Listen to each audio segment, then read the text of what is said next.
Okay, so welcome to another Brainworks Education Lecture video. So I think this is our topic 9 of civic education, and we're still working on reaching that goal of 12 topics before June. Then we proceed to a detailed past paper revision. So I hope you've been following the lecture series very well. I actually encourage you to just keep on watching the lecture series every day, especially for those who are taking civic education only, or at least if you are doing civic education as well as English or civic education and mathematics. So today's topic is all about economic and social development. So we're going to, when we say economic development, we're talking about the entire population. So we're going to talk about what are some of the determinants that a population has to have for it to develop in its in a literal sense. And when we talk about social development, we are bringing it down to an individual level. So development and the improvement of standards of living at a more individualized level as opposed to a whole population level, if I can say, in contrast to economic development. But before we understand what economic as well as social development are, we first have to understand the actual definition of development. And topics like this can actually aid you in essay type questions. You know, you may be lucky and a simple topic like this can come as an essay and you can explain it well. Of course, if you've watched this video and you followed our lecture series well.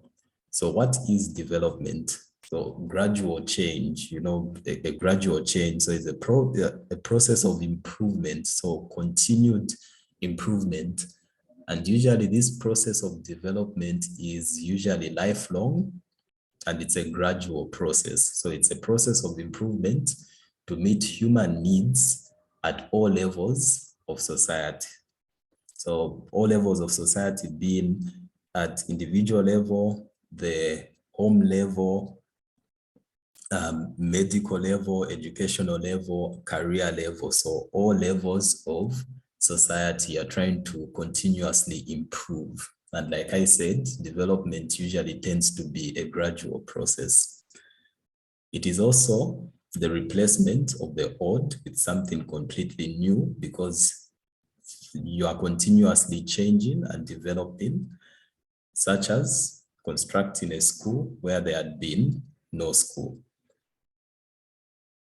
constructing proper roads where there has been no roads, and maybe in the future constructing a subway where there is no subway, to improve our transport system in Zambia and the traffic situation that we are currently experiencing. So let's start off and talk about economic development. Like I said, economy, think about the economy, think about the entire population at large. So economic development, this is the increase in the number of production industries, leading to an increase in the amount of goods and services produced in a period of time. So where you are moving, you are increasing the number of industries, be it manufacturing industries or digital industries or healthcare industries. So think about industries where you are converting a raw and finished product into finished goods. And if you increase production, you are increasing on economic development. So it's an increase in the number of production industries. No wonder at the end of this lecture video, we're going to talk about how economies can be productive and what are the 4 fundamental factors of production that you have to know in order for production to actually increase or to not come to a halt or a still. So economy, this is any action in the production of goods and services. So if someone says the economy is not doing so well, it means the way goods and services are being produced and delivered to the clients worldwide, the whole business system of the society isn't doing so well. So that's the definition of an economy. This is an action in the production of goods as well as services. So how a country can achieve economic development is a good question to ask yourself. And it can also be a good examination question.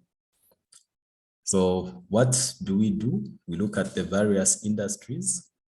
So you do an expansion on agriculture, and not just a simple expansion of agriculture. You do it in a more innovative, a more technological way, a more eco-friendly way to maximize agricultural outputs without harming the environment.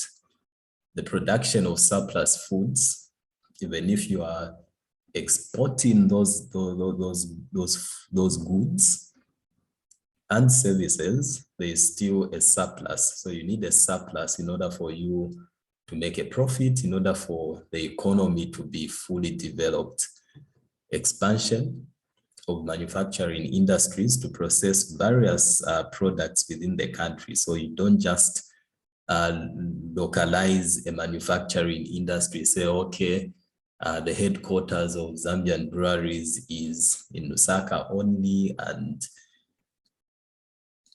that's the only factory that you can have. So you can expand it. So you can make another brewery company in all the major provinces within the country, and that can lead to more production of goods and services, including the surplus that we want in order for you to develop the country at large.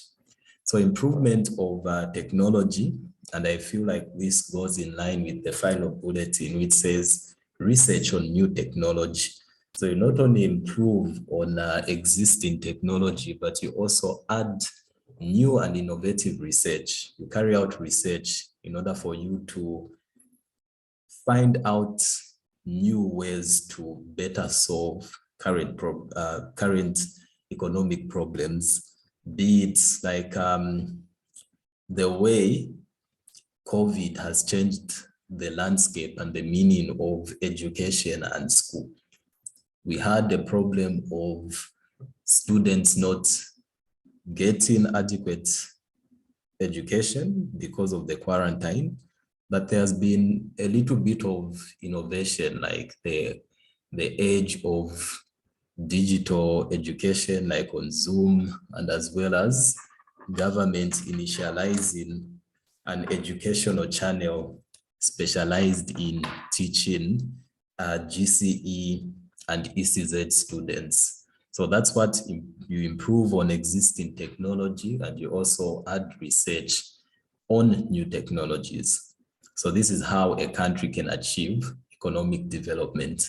And the way I'm explaining these points, these bulletins, I want you to be able to remember and also add those in your essay. Remember, you're just not memorizing these bulletins, but you have to be able to understand, so that in case you forget something, you can remember something and put the essay into your own words. So production capacity. So everything has a limit. So production capacity, these are certain terms that you have to know, because there is that section where you have to add maybe a short phrase or a one-word answer. So production capacity, this is the ability to produce more goods. So if you know your production capacity, you can either go beyond your production capacity or increase your production capacity so that you can balance the amount of goods and services that you are delivering into the economy. So there's another term called real national income. So this is the total value. So real national income, 3 words. This is the total value of goods and services produced in a year and expressed in monetary terms, subtracting the expenditure. So you first have to see everything that you spent, all the goods and services that you have, then you subtract that from the expenditure. So real national income. So that's all about economic development. You have to know what economic development is. Then you further have to know how a country can achieve economic development. Remembering that economic development is not at an individual level, but it's at a population level, a country-wide level. So let's move on to social development. So like I said, social development goes down to the individual level, the standards of living of the individual. So social development is the improvement in the standards of living, like I mentioned, of people. So you're singling out the individual. This is the level to which individuals are able to fulfill their potential as well as needs. If this was a psychology class or a sociology class, we can talk about Maslow's hierarchy of needs at an individual level. You first have to have your basic or physiological needs, your social needs. Then at the end, you can have the level of self-actualization, but not many individuals reach the level of self-actualization. If you guys decide to pursue teaching or any other social sciences and psychology, you're going to encounter these human resource psychological terms like Maslow's hierarchy of needs. So in this case, poverty becomes the biggest obstacle to social development, because how can you develop if you do not have the resources? Let me rephrase that. How can you reach your full potential? How can you become self-actualized if you do not have the resources to achieve that? So poverty becomes the main obstacle to social development at an individual level, like I'm continuously saying. Poverty, what exactly is it? This is a state of being poor. If you want to add another word on top of that, you can say it's a state of being poor or very destitute, to an extent where a person has no sufficient money, no resources to afford the basic needs. Your basic needs are food, shelter, access to clean drinking water. Therefore, we need certain indicators of social development, because in an economy, we have to have something that we can measure, something that we can add. I taught you statistics. So we need the data that we can analyze. So we need measurable parameters that we can link social development to, such that we can study social development, and each point can be different parameters that we can use to study social development at an individual level. Therefore, these are called indicators of social development. Where there is social development, there are these indicators. The first one, access to basic needs, food, shelter, and clean drinking water. Good governance is another indicator of social development, because where there is good governance, an individual citizen will be able to make better decisions and be in an environment that's peaceful enough for them to self-actualize. Where there is good governance, there is the third bulletin, which is called human rights. So if your rights are respected, that's an indicator of social development, because you won't have any obstacles in your way to self-actualize. Access to opportunities to help individuals attain their goals. Do we have, for a good example I can give is things like bursary loan schemes, as well as loans for young entrepreneurs as well as small businesses. So are you living in an economy that has access to certain opportunities like I've given that can help you achieve your goals? So these are the indicators of social development. So we've been talking about needs. So what are these basic needs? So basic needs, these are things or items or objects or entities that a person cannot do without. And these are not abstract ideas. So these are solid things that you need, things that you cannot live without.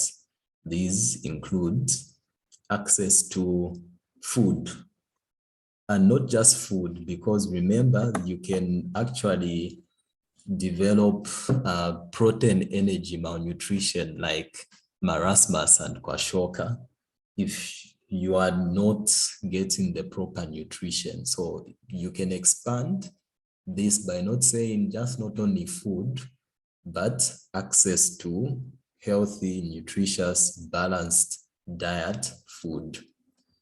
Education, you can expand this point as well. So you are not just having access to, you just don't say it as education, but you have to say access to good quality education, where the student to teacher ratio isn't proportionally large, that an individual student doesn't seem to grasp the knowledge of the topic, which can actually lead to a lot of students dropping out of school. So you not only need education like on paper, but you need access to good quality education. Water carries a lot of bacteria as well as parasites. Water can also be a medium in which bacterial diseases such as cholera and typhoid can be transmitted through. So you not only need water, but you need access to clean water. And also health. There's no please, it's health, not healthy, health. So this was a very bad editing error from this book. So access to good health. And when we say access to good health, we are talking about primary. So these are things that are not in the book. No wonder it's very imperative that you watch these lecture videos. So when I say health, you just don't end it there. Health means primary health care. Primary health care is one of the goals that WHO wants to achieve. And primary health care means access to quality health care at all ages of life. So from the time that you are born to the time that you die, you have to be able to access the basic health care. The health care has to be there. And that's the goal. That's the primary health care that we're aiming towards. Of course, there are other things like data-driven personalization and social determinants of health. But when we talk about health, the absence of disease and suffering, we're talking about primary health care. Shelter, you need a place to stay, as well as clothing. You just can't sleep outside. You can't be homeless. You can't, it's not right seeing street kids roaming the streets. So you need some form of shelter as well as clothing. No wonder in certain developed countries, you actually have homeless shelters where people without homes can be sheltered and given a place to stay, as well as a good nutritious meal. I don't know if Zambia has homeless shelters. I haven't heard of any, but these are some of the things that can be implemented by the Zambian government. So for production to continue, for production to be a continuous process, we need to have 4 things in place. And those things are called factors of production. So the aim of an economic activity is to produce goods and services. Remember, An economy is a business. If your economy is not functioning, there'll be, it's a state of emergency, literally. The economy won't function, you won't have access to your basic needs. So the aim of any economic activity is to maximize on production. You have to have a surplus of goods and services. For goods and services to be produced, we need resources to be continuously available. And this is where your factors of production come in. So factors of production are resources that need to be in place for production to take place, such as transport, market, and shelter. So here, this is the realm of commerce, where we are now talking about production of human needs and wants. So that's where the factors of production come into play. So resources needed for production to take place falls into 4 categories, and these categories are called factors of production. So land, production needs a site for production to take place. So this is the site where production can take place, and it comprises of resources made available by nature and are found only on earth. For example, agriculture, timber, soil, and water. So where there is a site for production, where the resources for production are available, you can actually call that land. You need labor, you need human effort towards the production of goods and services, and this human effort falls into various categories. You need the manual work, and you also need the cognitive work. So you need people to do technical things that mean people who work with the mind. So you need hard skills as well as soft skills. Then you also need people to actually do the hands-on laborious activities. For example, skilled labor. This is the labor that requires professional training, such as teachers, lawyers, and doctors. You have semi-skilled labor. So this requires the hands-on training for a short period of time. You are not supposed to be like, go 5 years to be a plumber or a driver. No, it's just a short period of time, maybe 6 weeks or less, like carpentry, plumbing, driving, tailoring. Then you have the miscellaneous, but nonetheless very important, called unskilled labor. So just labor acquired through training or mentorship. And this includes gardening, cleaners, as well as farm workers. So efficient labor is very, very important. So productivity refers to the output per worker per period of time. So how much work can be done in a specified interval of time. And there are several factors that affect the efficiency of the human resource. So what are some of the factors affecting the efficiency of labor, which is the human resource? And I'm telling you that the human resource is actually the hardest resource to actually manage. So education and training is one of the factors. A person who is educated with a sound professional training will be more effective than one who is lacking training. Working conditions, remember we're talking about the human resource here, and how can we make a human resource more productive? So you look at their working environment. So this involves things like access to remuneration, which is a good salary, well-ventilated place of work, no health hazards, and this helps to motivate workers to do their best. Welfare services, welfare, things like medical care, funeral covers, transportation, as well as housing allowances. So all this leads to the final point called motivation. So this involves various incentives such as, bonuses, team building events, and so forth. Promotions. Then we all need production to take place needs capital, which can be in form of money or equipment. So capital, we're talking about assets. So this is human-made resource. It includes all physical assets made in the past and available for present use, such as machinery as well as building. So types of capital. So there are two types of capital: circulating capital or working capital. And like I said, you need money. So money is an example of a circulating capital. And you have a diagram here.